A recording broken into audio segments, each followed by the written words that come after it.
Soy Belén Mora Rosado, tengo 25 años, pertenezco a la hoguera No Wally Park y me dedico al marketing y la comunicación.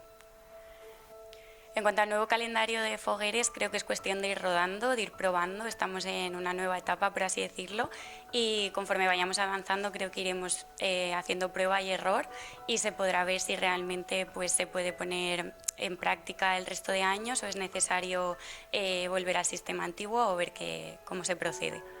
Mi acto favorito de hogueras puede sonar extraño porque sucede al final del todo. Es la nit de la crema y creo que es un momento mágico en el que se crea un sentimiento de complicidad con tu comisión, en el que con tan solo una mirada creo que puedes saber perfectamente lo que piensas y resumes muy bien en un solo momento todo lo que ha sucedido durante los 4 días de hogueras.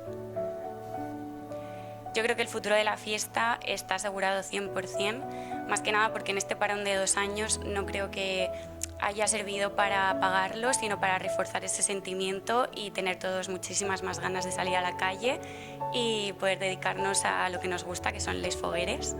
Así que yo creo que está 100% asegurado.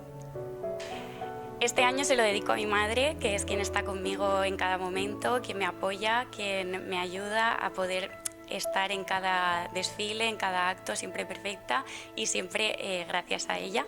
Y bueno, sobre todo también a mi comisión, a mi familia festera, que los quiero muchísimo, siempre están a mi lado y durante estos años no me han soltado, siempre han estado junto a mí y me han acompañado. Así que muchísimas gracias, os quiero muchísimo No Wally Park y espero seguir compartiendo muchísimos más momentos a vuestro lado. Os quiero.